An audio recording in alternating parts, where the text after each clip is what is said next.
Democrats are calling Donald Trump's unprecedented visit to North Korea one of the worst days in American foreign policy. Trump became the first U.S. president in office to set foot inside North Korea and met with Kim Jong-un for about an hour. Opposition leaders in the U.S. Senate lambasted Trump for calling Kim a friend and inviting a dictator to the White House. The encounter happened as the Pentagon reportedly draws up plans to accept North Korea as a nuclear power, a stark departure from Trump's promise to end Pyongyang's weapons program. Well, joining me now to discuss this is Bruce Klinger. He headed the CIA's Korea branch and now is a senior research fellow at the Heritage Foundation. And in Medford, Massachusetts, is Korean Studies Professor Sung-Yoon Lee. Gentlemen, good to have you on the program. Sung-Yoon Lee, let me start with you. Is this the victory and the massive symbolism that Trump claims it is and thinks it is? It's a big victory. The moment that President Trump walked into the North Korean side, he intoned, big moment, tremendous progress. He's clearly right. It was a great moment, great progress for the North Korean side. What Kim Jong-un seeks is to ensnare Trump in this never-ending process of negotiations without reaching a settlement, to drag it out as long as possible, during which time Kim continues to build the bomb. Over the past year, North Korea reportedly has built probably 10 or more bombs. So it was a great victory, not only a propaganda victory, but a strategic victory for Kim. Bruce, victory for North Korea because they haven't had to give up anything. Right. I would say it was historic, as Trump supporters will point out, but it was just a photo op. It didn't represent any kind of real progress. Now, during the subsequent hour-long meeting, Kim promised that he would allow his diplomats to meet with U.S. diplomats, which is what negotiations are all about. And that's the same promise that he made in Singapore in June of 2018, and then there were 6 months of no meetings. So far, we haven't had any real progress towards denuclearization. Hopefully, this might jumpstart negotiations, but I think we should have waited for reaping this fruit of diplomacy after some kind of progress. Bruce, the Democrats are always going to politicize this, but this time around, they have a strong point, don't they? Kim is being given a legitimacy that he has not earned because he's not given up a single thing. So with that in mind, I wonder, is there a policy from Trump, or is he just winging it and rolling the dice? Well, I think the president is winging it more than the rest of the administration is. In talking with U.S. officials, they'll lay out what the U.S. objectives are, which is the big deal, as it was called in Hanoi. Now, many people criticize a big deal as being too big, but it's really exactly what North Korea promised to do in 8 previous international agreements and what it is required to do under 11 UN resolutions. So the U.S. is pushing for Kim to commit to the UN definition of denuclearization and committing to abandoning his arsenal, not just production capabilities. Professor Lee, is he ever likely to do that given the current overtures from Trump?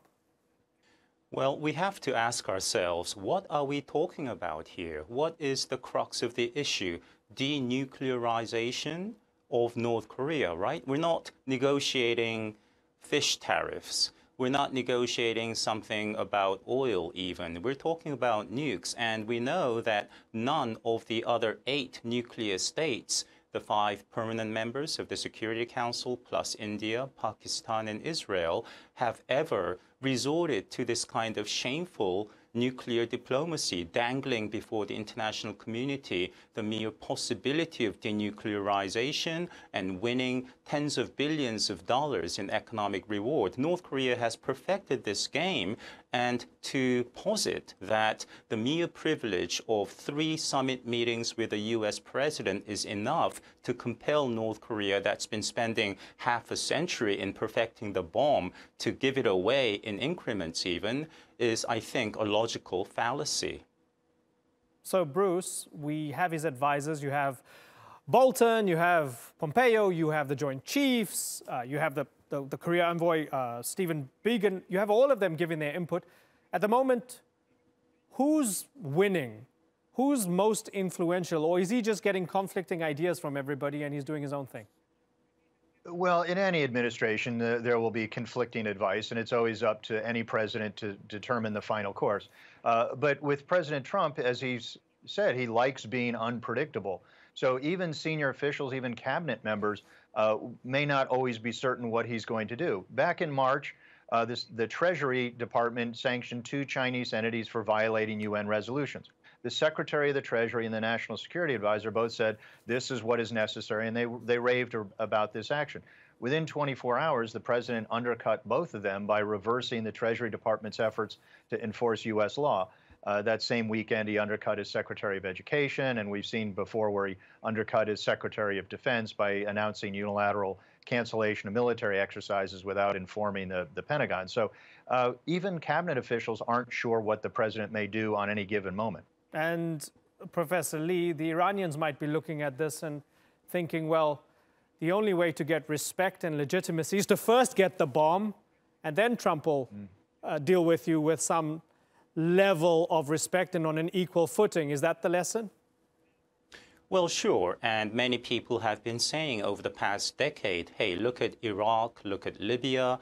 They gave away or gave up their weapons of mass destruction programs, and look what happened. There's an element of a great deal of truth in that, but it's more ominous, it's more insidious. Now, people tend to believe North Korea, by virtue of its weirdness and backwardness, is a paranoid player. They developed the bomb because they're so afraid of the mighty United States.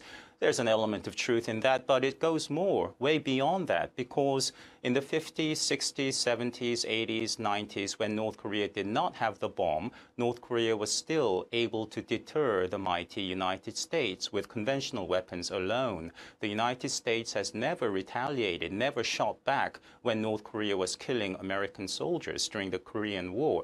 So the point here is, yes, North Korean nukes offer the regime a tremendous deterrent, but what does North Korea seek to do? How will North Korea leverage its nuclear arsenal? Will it try to extort and bully and perhaps even prevail over South Korea one day, the superior Korean state? And in that game plan, where does an ICBM-borne nuclear warhead come in vis-a-vis the U.S. mainland? All profound questions.